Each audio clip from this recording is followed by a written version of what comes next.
Hello दोस्तों, नमस्कार। आज मैं आपको एक बेहद ही खूबसूरत हाउस प्लांट दिखा रही हूँ। इसे कई नामों से जाना जाता है और इसकी वेरीगेटेड पत्तियाँ देखने में बहुत ज़्यादा खूबसूरत होती हैं। ये कई वैरायटियाँ इसकी होती हैं और ये जो है मेरे पास, ये देखिए, इसकी वेरीगेटेड पत्तियों वाला है और ये बहुत सुंदर प्लांट है। आज हम इसकी केयर के बारे में जानेंगे। इसको कई नामों से पुकारा जाता है। इसे कोप्रोस्मा, मिरर प्लांट और मार्बल क्वीन के नाम से भी इसे जाना जाता है। ये बहुत ज़्यादा खूबसूरत दिखाई देता है। इसको आप हैंगिंग बास्केट में भी लगा सकते हैं, छोटे से छोटे पॉट पे लगा सकते हैं, हैज के रूप में इसे ग्राउंड में भी लगा सकते हैं।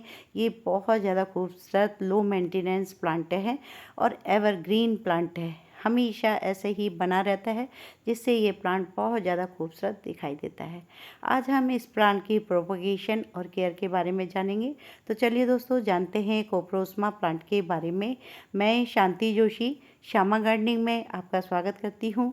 आज जो पौधा मैं आपको दिखा रही हूँ, ये एक परमानेंट प्लांट है और इसकी वेरीगेटेड पत्तियाँ देखने में बहुत ज़्यादा खूबसूरत दिखाई देती है। ये प्लांट बहुत सुंदर और वेरीगेटेड पत्तियों का होने के कारण बहुत ज़्यादा खूबसूरत दिखाई देता है। ये एकदम हैंगिंग बास्केट में नीचे की ओर लटकती हुई इसकी लताएं देखने में बहुत ज़्यादा खूबसूरत दिखाई देती है। तो ये जो प्लांट है, मैं 80 रुपीज़ का लेके आई थी। उस समय इसकी कंडीशन इतनी अच्छी नहीं थी। कुछ ये सूखा सूखा सा प्लांट था और इसकी ब्रांचें इधर उधर लटकी हुई थी, तो ये देखने में अच्छा नहीं लगता था। तो मैंने इसकी सारी प्लांट की कटिंग कर दी और कटिंग करने के बाद ये एकदम घना सा हो गया है। और देखिए, आपके सामने ये प्लांट है और कितना खूबसूरत दिखाई दे रहा है। इसे मैंने प्लास्टिक के 8 इंची पॉट पे लगाया हुआ है। आप इसे बड़ा ग्रोथ होने पर बड़े पॉट में लगा सकते हैं।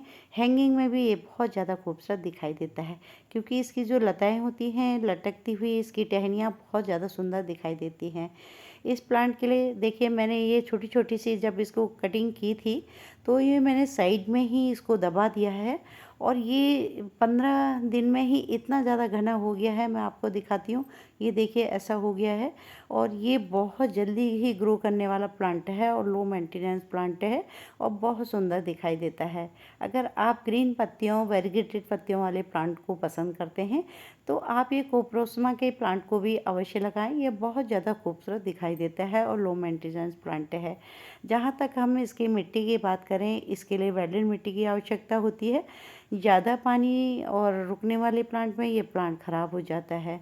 तो आज जो मैंने कटिंग इसमें लगाई थी, वो मैं आपको दिखाती हूँ निकाल कर, कि कितनी जल्दी इसके प्लांट बनकर तैयार हो गए हैं और रूट भी इसकी कितनी जल्दी तैयार हो गई है। देखिए, इस ढंग से अगर एक प्लांट आप लेके आते हैं, तो इसके कई प्लांट आप बना सकते हैं और बहुत आसानी से ये आपके घर में मल्टीप्लाई होता रहेगा।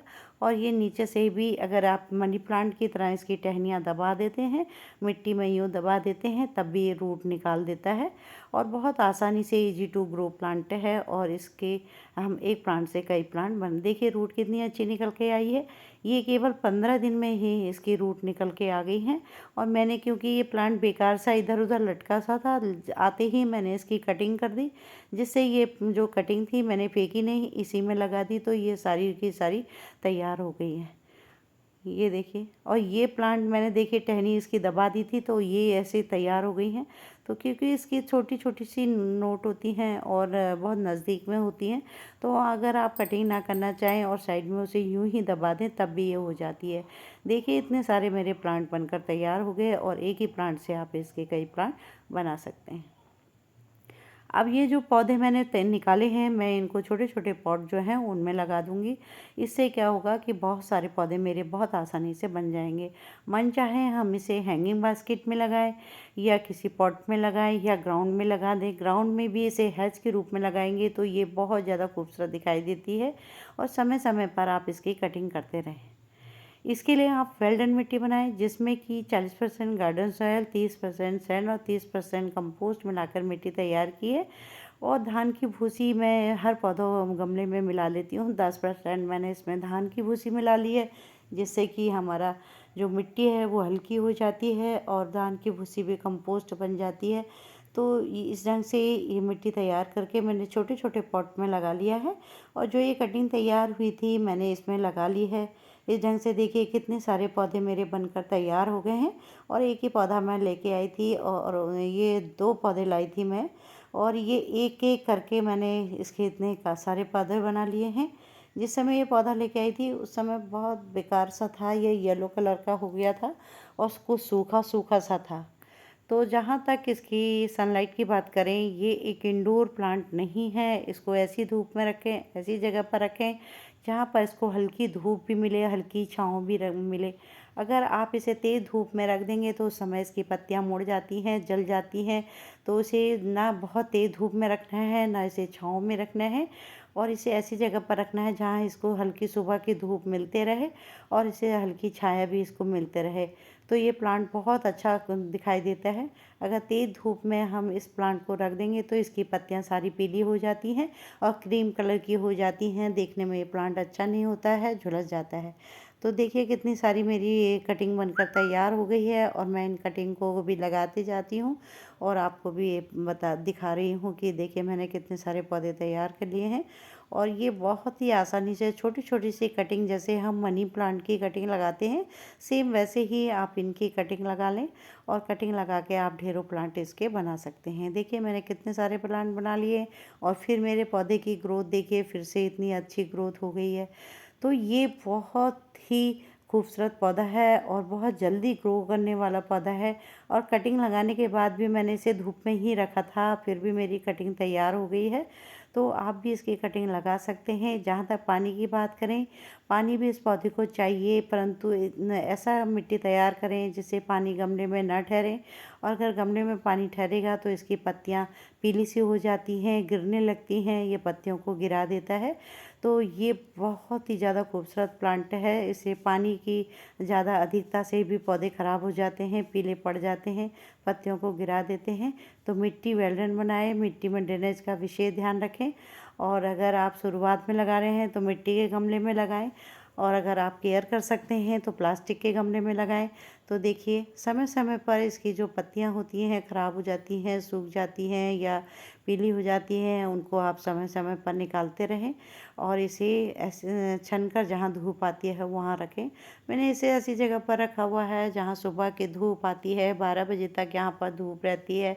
उसके बाद यहाँ धूप नहीं रहती है। तो ये बहुत अच्छी कंडीशन में है और बहुत अच्छा ग्रो कर रहा है। बहुत ही ज़्यादा सुंदर ये पौधा है और ये बहुत आसानी से ही लग जाता है। लो मेंटेनेंस प्लांट है, इसको आप आसानी से लगा सकते हैं। अगर एक प्लांट ले आए हैं तो आप उसके कई प्लांट लगा सकते हैं। हैज के रूप में भी ये बहुत अच्छा दिखाई देता है, परंतु समय समय पर इस प्लांट की कटिंग करनी होती है क्योंकि इसकी लताएं जो होती हैं नीचे की ओर लटक जाती हैं और ये फिर लटकता हुआ उतना खूबसूरत नहीं दिखाई देता है। ऐसे अगर आप इसे कटिंग करते रहेंगे तो ये ऐसे ही बन जाएगा बिल्कुल झाड़ीनुमा। तो ये बहुत ज़्यादा सुंदर दिखाई देता है। तो आप इस प्लांट को भी आप लगा सकते हैं अपने ग्रीन गार्डन में और अपने गार्डन को खूबसूरत बना सकते हैं। इसकी जो कटिंग है आप बरसात के मौसम में लगाएं तो और जल्दी इसकी आसानी से लग जाएगी, परंतु मैंने तो इसकी तपती गर्मी में ही इसकी कटिंग लगा दी थी तो तब भी हो गई है। ये बहुत आसानी से इसकी कटिंग हो जाती है। इसकी प्रोपगेशन बहुत ही सरल है, आप आसानी से इसकी कटिंग कर सकते हैं। और अगर आप कटिंग ना करना चाहें तो जो इसकी स्टैम्प होती है उसको यूं ही मिट्टी में दबा दें तो वहाँ से रूट निकल आती है। तो बहुत आसानी से इसकी कटिंग लग जाती है। देखिए कितना खूबसूरत दिखाई दे रहा है ये पौधा और बहुत खूबसूरत दिखाई दे रहा है ये प्लांट। और अगर आप इसको बड़े पॉट में लगाना चाहते हैं तो आप बड़े पॉट में भी इसको लगाएं। ये झाड़ीनुमा पौधा है, छोटा सा पौधा है और बहुत नीचे से ही प्लांट मल्टीप्लाई भी करता रहता है। तो आप इसे ऐसी पॉट में लगाएं जिसकी कि गोलाई ज़्यादा हो, जिसे पूरी गोलाई को कवर कर लेगा तो बहुत ज़्यादा खूबसूरत दिखाई देगा ये पौधा। देखिए कितना सुंदर दिखाई दे रहा है, परंतु समय समय पर आप इसकी कटिंग करते रहें जिससे कि ये प्लांट आपका खूबसूरत बना रहे। बहुत ही सुंदर पौधा है ये और बहुत आसानी से मैं 80 रुपीज़ में लाई थी। अब तो मैंने इतने ज़्यादा पौधे बना लिए तो ये सारे पौधे मेरे फ्री में ही तैयार हो गए। अब इतने सारे पौधे हैं तो कहीं ना कहीं मैं इसको लगा दूँगी। और इसे आप छोटे छोटे पॉटों में भी इसे लगाएंगे तो उसमें भी बहुत ज़्यादा खूबसूरत दिखाई देता है। तो मैंने कुछ हैंगिंग के लिए बना ली हैं, कुछ मैं नीचे ग्राउंड में लगा दूँगी। तो इसे मल्टीप्लाई होते रहेंगे तो इससे सारा धीरे धीरे कवर हो जाएगा पूरा। तो इस प्लांट को आप ज़रूर लगाएं। बहुत, और इसकी कई वैरायटियाँ आती हैं, बहुत खूबसूरत वैरायटियाँ भी इसकी आती हैं, परंतु हमारे वहाँ या नर्सरी में केवल यही वैरायटी इसकी मिलती है। और ये ठंडी जगहों में भी बहुत ही अच्छा ग्रो करता है ये पौधा। तो आप इसे बहुत ज़्यादा तेज़ धूप में ना रखें, और ये इंडोर भी नहीं चलेगा, तो इसे जहाँ छनका धूप आती है वहाँ रखें। दोस्तों, अगर आपको मेरा यह पौधा अच्छा लगा हो और मेरे द्वारा बताई गई जानकारी अगर आपको सही लगी तो प्लीज़ लाइक करिए, शेयर करिए, सब्सक्राइब करिएगा। Thank you.